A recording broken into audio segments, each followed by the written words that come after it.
Welcome to the Engine Noise Podcast, car news and coffee, brought to you by 1AAuto.com. Quality auto parts and thousands of how-to videos that walk you through your install. Engine Noise Podcast drops on the 1st and 15th of every month with a little car news and coffee in between. Really need my coffee right now. My hot coffee. Why do you need your coffee right now? Because it's been like freezing. 2 days ago, it was 1 degree, and now it's 50 degrees. That is why everybody is sick right now. And it's raining like crazy. I just drove here, and I went through some puddles that were crazy deep. Oh, yeah. I definitely got a little loose in the old Subaru. Mm-hmm. Sometimes that's fun. Things were getting a little swirly. I was a little afraid, though, I was going to, bury my engine in water. Then I'd be the guy who, hydrolocks their engine, and my friends would be like, you're not smarter than that. It would be a downhill spiral. Yeah. But it worked out. All right. Matt, do you want to drop this big news or what? It's pretty exciting. I think it is, too. Our sponsor, 1A Auto, just teamed up with NASCAR's Spencer Boyd. He is number 20 in the NASCAR truck series. He drives a Silverado, race truck, of course. It's, Oh, yeah. It's truck.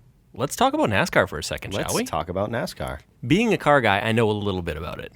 I kind of know some things here and there. I've watched a few races. Here's what I know.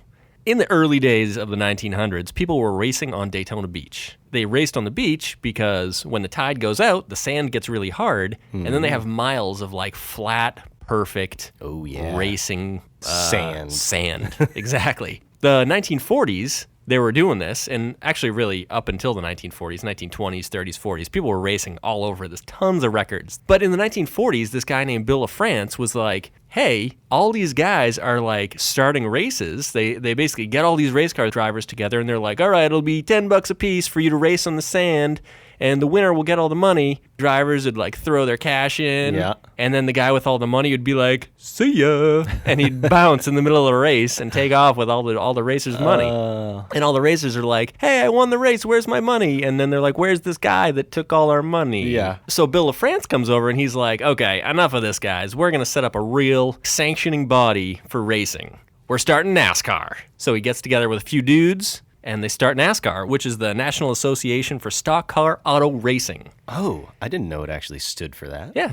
So anyways, 70 years pass, Matt. Mm-hmm. People are racing on the sand, and then they go to wood, and then they go to pavement, and pretty soon you get the Daytona 500. You got all these different tracks around the United States where NASCAR's racing. Yeah. And guess who's on that track?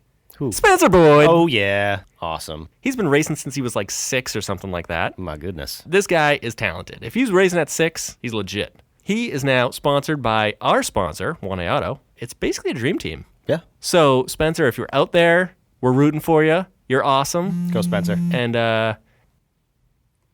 all right, my phone just buzzed, Matt. Yeah. It says that Spencer Boyd is going to be on our show. What? In a few months. No way. Yeah, I mean, I don't know the details of it, but... Okay, I'm looking forward to it. All right, so we'll see. Spencer Boyd, racing a Chevy Silverado, wrapped in 1A Auto graphics. And if you want to go watch him in person, 1A Auto is actually giving away a bunch of tickets. So get on their Facebook page and try and win some tickets. All right, first headline, Matt. You ready? Yeah, I'm ready. AMR Track Performance Pack takes Aston Martin Valkyrie beyond ultimate. What? Yeah, I know. I read that and I was like, I don't know what this is saying. It's a lot of words. Okay, so let me read a little bit of this. Aston Martin has a new car called a Valkyrie. I don't know if I'm saying that right. Valkyrie? I think that's right. Valkyrie? Yeah. Isn't that a movie or something? Yeah, I think so. Okay, so Aston Martin has this new car. It's ridiculous. It's got a 6.5-liter V12. It was planned to make 1,000 horsepower. They were like, all right, we're going to make this car with 1,000 horsepower. And then, surprise, it has 1,150. They're like, oh, we accidentally went too much. A V12. That's just crazy. It is. And it's 6.5 liters of V12. That's a lot of moving parts. Yeah. So I'm going to read a little bit of this article to give you a little taste of what's going on here. Let's hear it. With a 6.5-liter naturally aspirated V12 that makes over 1,000 horsepower at a screaming 10,500 RPM. By the way, the red line on this engine is 11,000 RPM. I looked it up.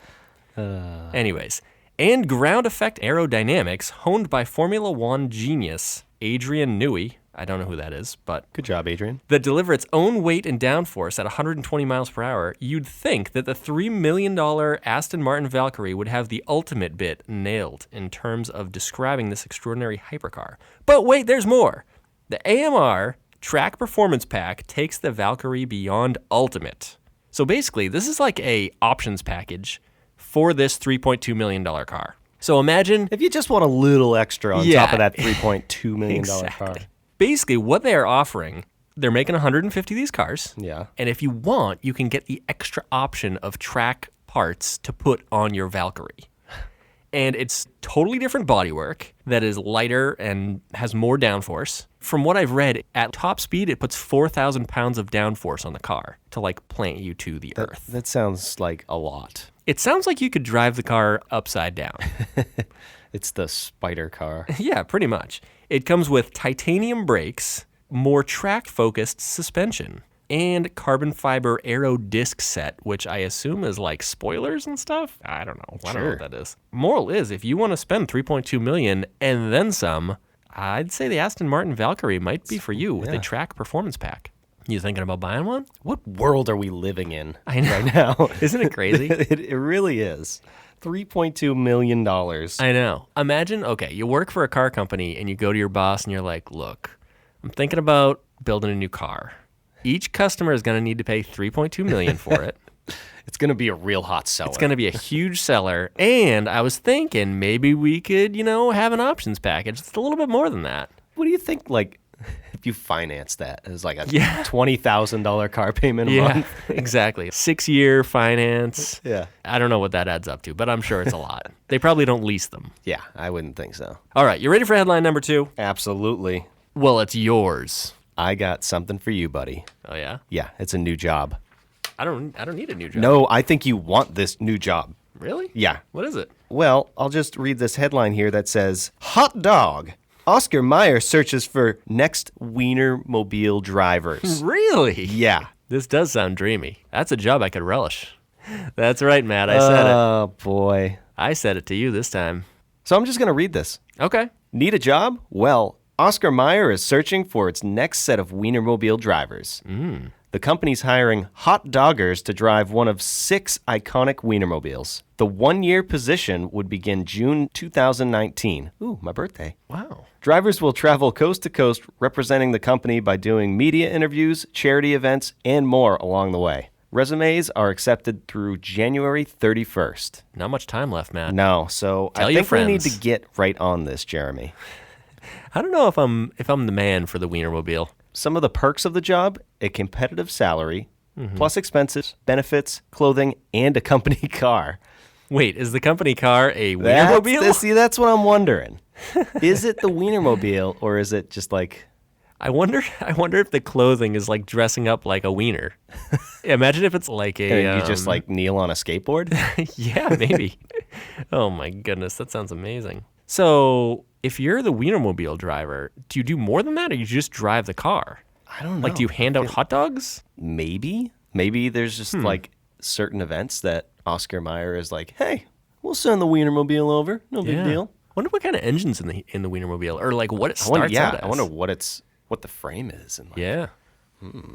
We might need to know the details of this Wienermobile. I think we're going to have to do some research. Yeah, we got to figure this out. To all of those out there that are looking for a job, this is what the job posting reads. Do you dream in ketchup and mustard? You might be missing out on your next calling. To be an Oscar Meyer hot dogger. Apply now for the opportunity to create memories you'll relish for a lifetime. I mean, how can you resist? I don't even know. I don't know where to go with that, Matt. That's a heck of a story. I'm not going to top that. Well, good luck to all of you out there. All right, I'll try and top it, Matt. You ready? Headline number 3. British Lotus cars to be made in China at the new Geely plant. Now, I don't know if I'm... Lotus? What's a Lotus, Matt? No, I've heard of a Lotus, but what, can you describe exactly what it is? Okay. There was this guy named Colin Chapman. Colin Chapman was a race car driver way back in the day.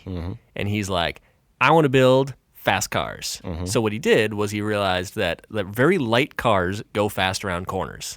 So he started a company called Lotus with some other people, I think. This is all off the top of my head, by the way. This is great. All of this might be lies. I have no idea. So he started this company, came out with a Lotus. It's a very light car. Yeah. With a relatively small but powerful engine that revs really nice and goes fast around corners, performs really well as far as like autocross racing and that type of racing. They're not drag cars. They're not like muscle cars. Yeah. They are more sports cars. Mm-hmm. Lotus has been produced since early 60s, maybe, is cool. about when Lotus started.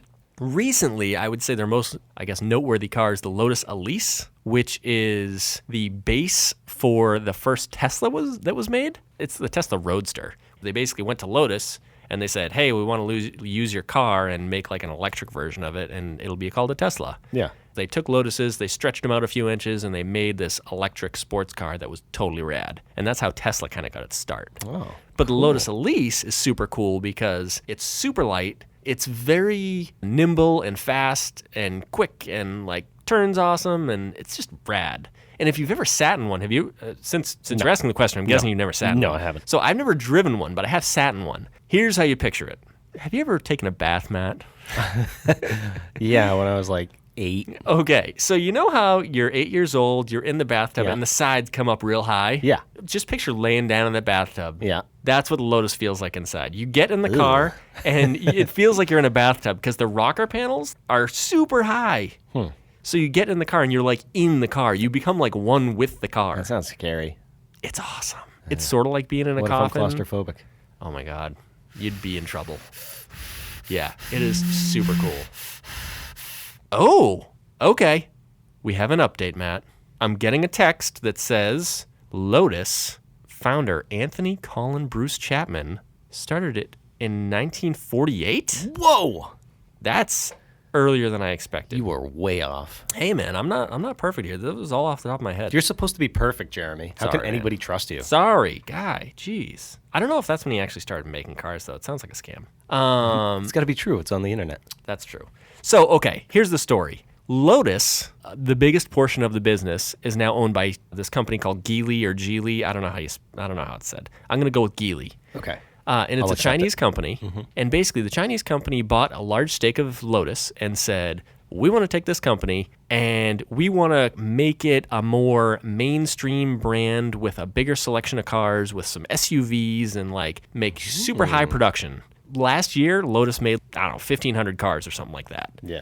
And this Geely company wants to make it like 150,000 cars a year. So Makes sense. Yeah, so this Geely company just invested $1.3 billion in a factory in China where they are going to take the Lotus brand and they're going to start making new Lotuses that are more highly produced. Well, that's cool. So could be SUVs, could be, sports cars. I have no idea. I'm going to assume, like with any kind of vehicle, there are diehard Lotus fans out there that would love to hear this, to have maybe an everyday driver type deal. I agree with you. I imagine there's an equal amount that say, I don't want my Lotus, my British sports car, to be made in China. Oh. I think that they would be afraid that the spirit of Lotus is lost if they start making SUVs. Yeah, right. Because Lotus is not an SUV brand. Yeah. But it could be.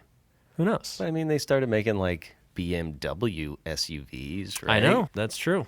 And then there's Alfa Romeo SUVs. Right. Which are pretty I mean, pretty everything's rad. got an SUV nowadays. I know, Come on, exactly. guys, grow up. Get with a program. All right, so that's the story. They're going to make Lotuses in China. That's basically what it comes down to. Cool. So I look forward to seeing it. I think it could be cool. And that about wraps up the Engine Noise Podcast, Car News and Coffee. Engine Noise Podcast, Car News and Coffee is brought to you by oneauto.com. Quality auto parts and thousands of how-to videos that walk you through your install. Be sure to tune in to Engine Noise Podcast on the 1st and 15th of every month. And until then, have a little car news with your coffee. Cream and sugar, even. So if you're out there and you want to follow me or Matt on Twitter or YouTube, you can find me, Jeremy Nutt, on YouTube or Twitter, and you can find Matt somewhere. You can find me. Why are you just Matt? What is your last name, Matt? Tell him who you are.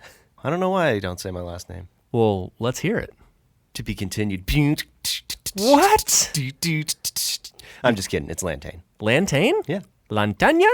No, like Lantane, like just the way I said it. Rhymes with plantain? Yeah, I guess, yeah. Follow us on Twitter or YouTube. Just Google us. You'll find us. You'll never spell my name right.